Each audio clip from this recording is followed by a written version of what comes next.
Even in general, we have three main service departments.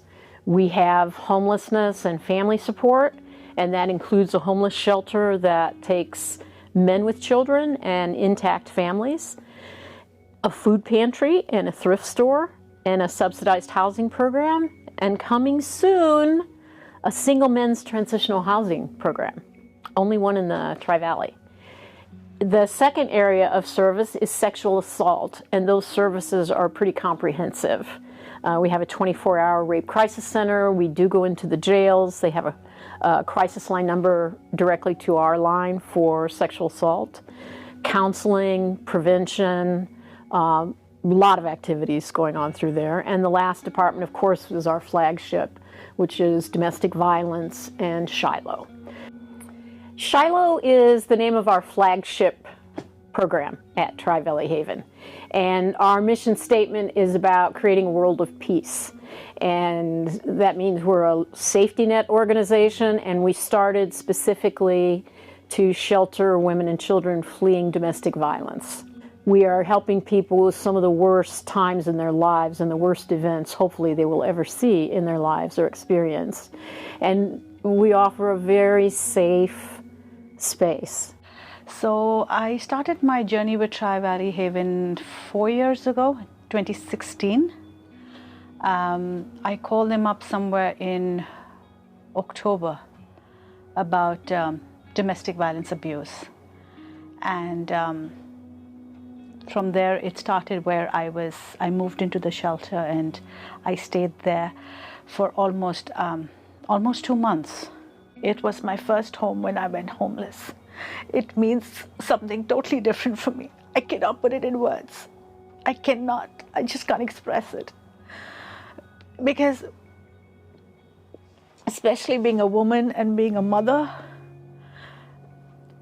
your child's security and safety and a roof over your head is of extreme priority, and Tri-Valley Haven gave it to me.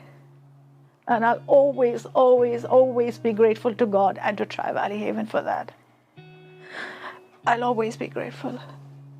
So we're going to start over again, and we have a great vision that will reflect the way we feel about the people coming in. We welcome them, we honor their courage for coming to us, and we want it to be a happy place, a hopeful place, with lots of light.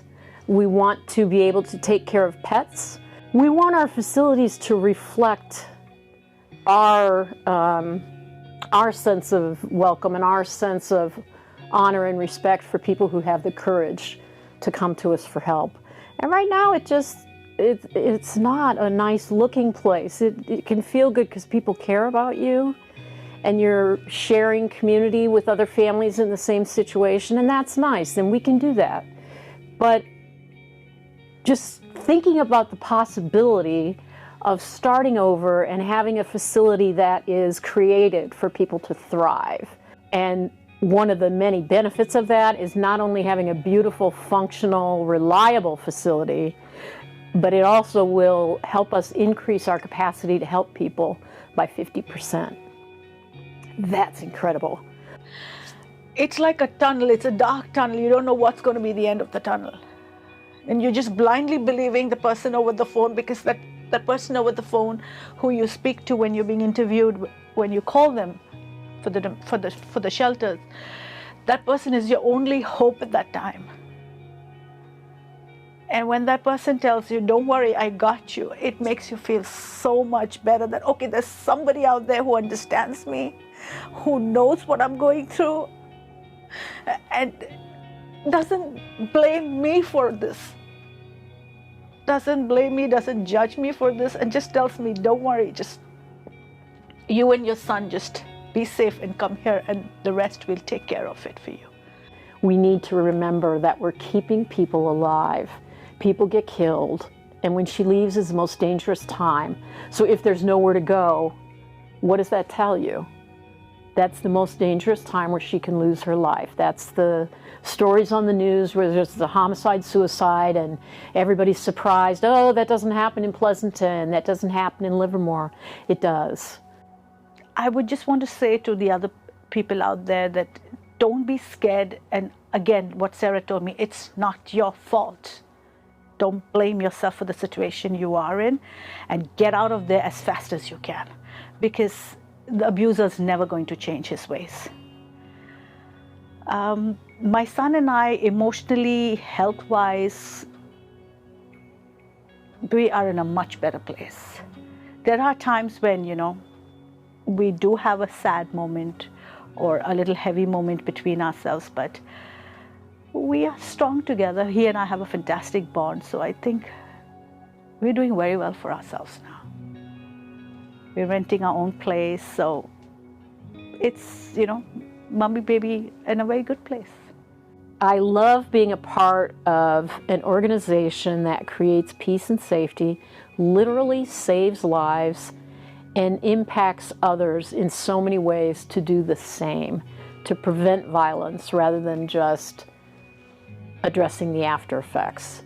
That's what we want to do. We want to end violence. At the same time, we're treating the impact of violence. They are really our saviors. I wish them all the best, and God bless them for what they're doing, because it's not easy to be in that situation. The amount of women that come, and each of us have different stories. Each of us have different backgrounds we come from. And to deal with, they're humans too. The staff of Tri-Valley is human too. I mean, to deal with so many different women with different stories, it's not easy. So for me, they are saviors. Thank you for watching this video. As you can see, Tri-Valley Haven's domestic violence shelter is in disarray and needs to be rebuilt. Please join us by becoming a founding supporter of our new, larger shelter that has 50% more capacity. With your help, we can house and empower survivors and their children for decades to come. Thank you.